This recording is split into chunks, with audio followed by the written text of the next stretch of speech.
हर घर कुछ कहता है। मैं जिस गांव से आता हूँ वहाँ 3 चीज़ें बहुत फेमस हैं: गेहूँ, गन्ना और गोला।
क्या हो रहा है? हाँ, अरे कैमरा लगाए भाई।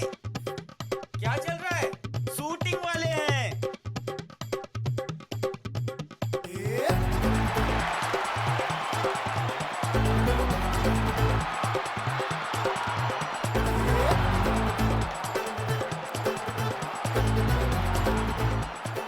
कैसा लग रहा है? आपने जो परिचय कराया अपने लैंड का कि ये गेहूं, गन्ना और गोली के लिए जानी जाती है जगह, ये मतलब मसला मुझे समझ में नहीं आया। ये एक्चुअली क्या है ना, गेहूँ गन्ना तो यहाँ पे नो डाउट बहुत होता है। गोली मतलब प्राइड, मतलब हाँ हमारे पास है, असला है। वो खेती के बीच में जब टाइम मिलता है तो थोड़ा सा अपने चमकाने के लिए मतलब दिखने में थोड़ा सा सीधा सा लगता हूँ मैं, बट ऐसा नहीं था। एक्चुअली शैतानियाँ बहुत की मैंने। हाँ, दमखम जोड़ जाड़ के दुनिया सारी छोड़ छाड़ के। हाँ, दमखम जोड़ जाड़ के दुनिया सारी छोड़ छाड़ के। दमखम जोड़ जाड़ के दुनिया सारी छोड़। बचपन में इन्हीं तंग गलियों में नवाज पतंग लूटा करते थे। आज वो गलियां इनके लौटने का जश्न मना रही हैं। आज वो गलियां बाहें खोले इन्हें अपनी आगोश में समा लेना चाहते हैं। तो ये वो इलाका है जहां आपका बचपन बेसिकली हाँ ये गुजरा बचपन, है। हाँ ये हमारा एक नॉर्मल स्कूल था। तो ये एलीट क्लास का मतलब हमारे यहाँ जितने भी अच्छे पढ़े लिखे लड़के होते थे वो इस स्कूल में पढ़ते थे। और हमारा सरकारी स्कूल था इधर। हाँ। तो हम लोग यहाँ से जाते तो देख के जाते थे, अरे यार कितने क्या पढ़ रहे थे तुम लोग? क्या पढ़ रहे हैं यार, यहाँ होना चाहिए था एडमिशन। हाँ। और यहाँ पे क्या शैतानियाँ? इधर उधर कंचे खेल लिए, पतंग लूटते थे। पतंग लूटना मतलब पैशन था मेरा एक। एक्चुअली मुझे पतंग से मैं सच बताऊं, मुझे उड़ाने का तो शौक था, लगाव इसलिए था कि ये दूसरे जो मोहल्ला था ना वहाँ पे एक लड़की रहती थी एक्चुअली। तो पतंग उड़ा के सीधा ऐसे से उसके छत पे डालता था और वो पकड़ती थी पतंग, उसमें से चिट्ठी निकालती थी वो, फिर वो चिट्ठी लिख के आती थी। तो मैं नीचे फिर गिराता था, फिर वो उसका जवाब उस पर चिपका देती थी और फिर मैं वो पढ़ लेता था। तो आपका पहला सक्सेस कौन सा देखा उन्होंने? मेरे यही देखे जो छोटी छोटी फिल्में आती थी, सरफरोश और मुन्ना भाई MBBS ये वो। बट उनकी प्रॉब्लम ये हो गई थी कि जब भी मैं यहाँ आता था तो यहाँ पे जितने भी लोग थे मुझे गालियाँ देते थे, कह रही यार पिक्चर में पिट क्यों रहा है तो पिट के आ जाता है तू इधर।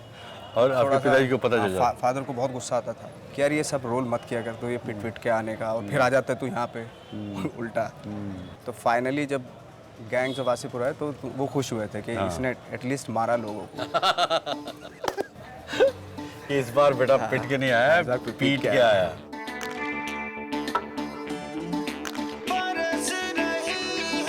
इन्हीं तंग गलियों में छोटे नवाज की बड़े होने तक की हर याद बसी है।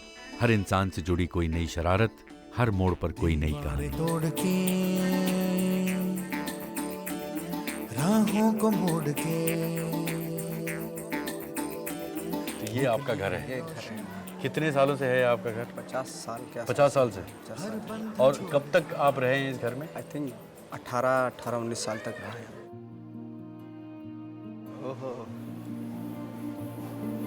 ये आपके लिए तैयार किया गया है।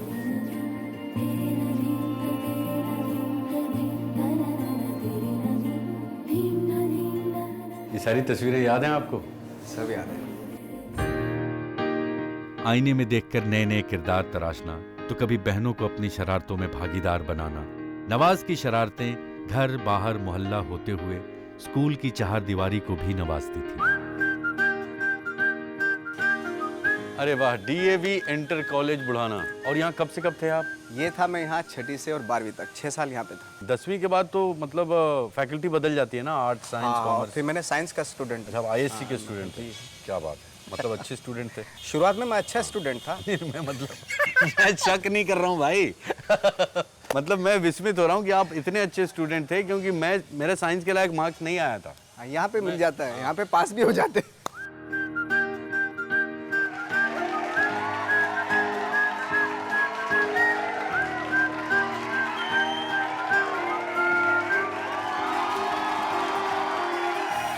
नवाज के स्कूल के किस्से यहाँ के साथियों के बिना अधूरे हैं। ये नवाजुद्दीन के वो दोस्त हैं जिन्होंने उनके स्कूल में बिताए वक्त को यादगार बनाया। आप लोग 6 साल थे साथ में, एक साथ 6ठी से 12वीं तक। जैसे मेरा पहला जो क्रश हुआ था लड़की के साथ, तो ये जानता है वो, इसी को मैं फ़ोन वोन करके बताता था। मैंने बात कर लिया यार, मैं टीवी पे आया, बोल दे उसको। उसने बोला कि वो तो उसकी शादी हो चुकी और 5-6 बच्चे हो चुके उसको। हाँ 5-6 बच्चे की आज की तारीख में। आज की तारीख में खुली आंख से सपने वक्त है उन दोस्तों से मिलने का जो इनके साथ पतंग उड़ाते थे। दुनिया बदल गई पर ये पठाना बदला, क्रेजी हो गया है साला सुबह शाह। घर बटर गश्तियां, ओ घर बटर गश्तियां, हाय हाय घर बटर गश्तियां। ओहो, पेच लड़ी।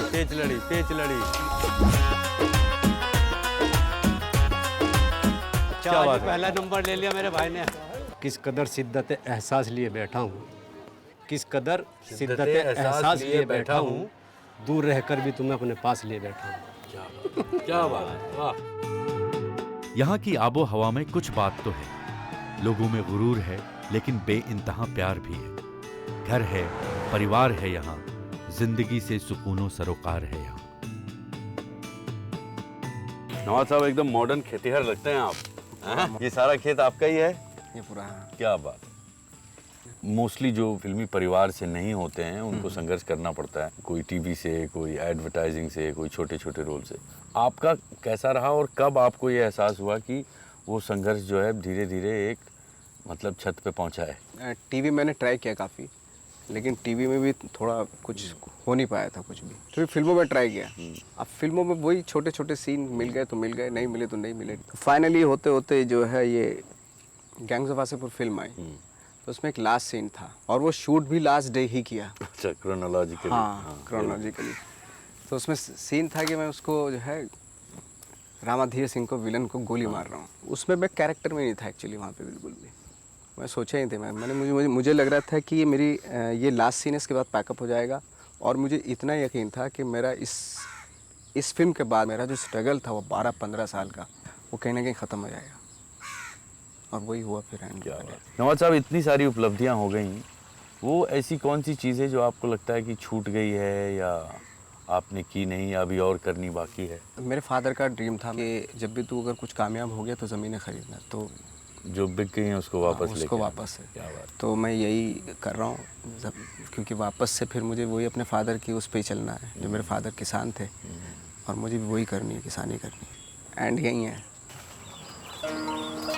अरे नवाज, देख पतंग कट गई, देख पतंग कट गई। एक कटी पतंग के पीछे बेपरवाह दौड़ता ये बच्चा आज भी रुका नहीं। अरे इस छत पे उसकी दौड़ और तेज हो गई क्योंकि उसे और कई पतंगें लूटनी। छत की गली। एशियन पेंट्स हर घर कुछ कहता है मैं विनय पाठक आज आपसे इजाज़त लेना चाहूँगा, इस वायदे के साथ कि अगले हफ्ते हम फिर हाजिर होंगे एक नई शख्सियत के साथ, उनकी नई कहानी के साथ। तब तक के लिए खुदा हाफ़िज़।